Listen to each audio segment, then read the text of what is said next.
Magnetkaardi luger on magnetandmekandjaid lugev seade. Seda kasutatakse krediitkaartide, pangakaartide ja muude magnetkaartide lugemiseks, näiteks kliendikaartide. Magnetriba tehnoloogia puhul on magnetriba kaardile lamineeritud. Magnetribaga kaardid on odavamad võrreldes teiste tehnoloogiatega ja neid on kerge programmeerida. Magnetriba hoiab rohkem andmeid kui vöötkood võrreldes sama mahuühikuga.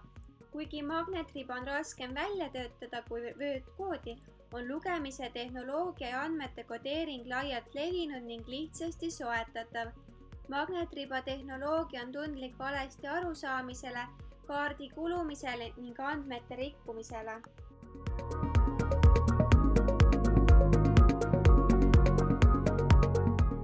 Magnetkaardi lugeja saab eBayst osta mõneteist dollari eest. 100 PVC kaardi hinnaks on vaid veidi üle $10.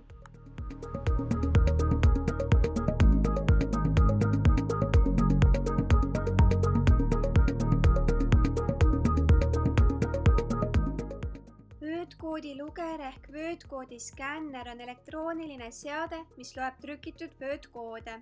Vöötkood on rida vaheldumisi paigutatud musti ja valgeid ribasid, mida loetakse optiliste kiirte peegeldumise erinevuse järgi selleks mõeldud skänneriga.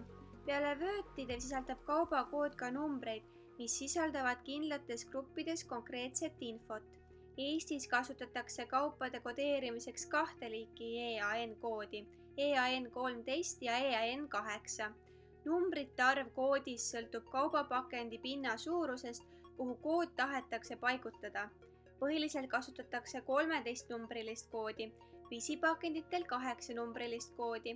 Juhtmeta vöötkoodi luger töötab akult ega ole otseselt vooluvõrku ühendatud. Vöötkoodi põhiline ülesanne on ühelt poolt identifitseerida toode, teiselt poolt võimaldada seda toodet kassas tuvastada koodilugerite ehk skännerite abil.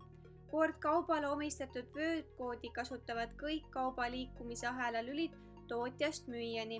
Seda on vaja nii kaupade liikumise paremaks jälgimiseks kui ka kauba nomenklatuuri korrastamiseks. Ribakoodi on võimalik telefoni abil lugeda, selleks peab lihtsalt tõmbama endale vastava rakenduse. Kohe näitan, kuidas see käib. Selleks on mul siin üks toode, kus on ribakood peal. Suunan oma telefoni ribakoodile. Ja rakendus tundis ära, mis tootega tegu. Vöötkoodi lugerite hinnad algavad eBay's paarikümnest USA dollarist. Markeerimiseks on tarvis tootele vaid peale trükkida ribakood. NFC on uudne jõudsalt arenev kontaktivaba lähivälja tehnoloogia kogu maailmas, mis võimaldab kasutada mobiiltelefoni hoopis uutmoodi ja laialdasemalt kui seni harjutud. NFC tehnoloogia võimaldab lähiväljas teha kontaktivabasid autentimise maksetoiminguid, tasuda teenuste ja toodete eest, saada infot, avada uksi, autoriseerida ja muud sellist. NFC ühendus toimub elektromagnetilise induktsiooni teel. NFC kasutamisel peavad 2 seadet olema üksteisele väga lähedal, mõni sentimeeter või suisa millimeeter, mis järel toimub kiire andmevahetus. Eestis algavad NFC-d lugevate telefonide hinnad umbes 100 eurost.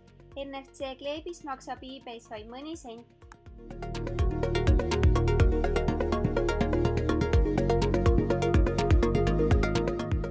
QR-kood on põhimõtteliselt 2-mõõtmeline vöötkood ehk kindla standardiga must-valge kujutis, mille sisse saab ära peita infot. QR-koodi oskavad lugeda paljud seadmed, tavakasutaja jaoks on aga kõige tüüpilisem QR-koodi lugeja mõni kaameraga mobiiltelefon, mis oskab saadud pilti vastava rakendusega töödelda. QR-koodi mahub rohkem infot kui tavalisse vöötkoodi. Näiteks saab selle koodi sisse peita interneti aadressi. Pildistad paberajakirjas QR-koodi ei pea arvutisse tippima keerulist URL-i. Samuti saab QR-koodiga logida end sisse mõnes asukohapõhises sotsiaalvõrgus. Nüüd ma demonstreerin, kuidas töötab QR-kood. Selleks ma tõmbas enda telefoni vastava rakenduse, mis QR-koodi loeks, ja siis siin on mul üks toode, kus peal on QR-kood olemas. Võtan telefoni ja suunan selle QR-koodi peale. Ja rakendus tundis ära, mis tootega on tegu ja viis mind selle toote kodulehele. QR-koodi lugeva kaameraga telefoni saab osta umbes 60 euro eest. QR-koodi loomiseks on erinevaid tasuta veebilehekülgi. QR-koodi loomine ja kasutamine on tasuta ja litsentsivaba.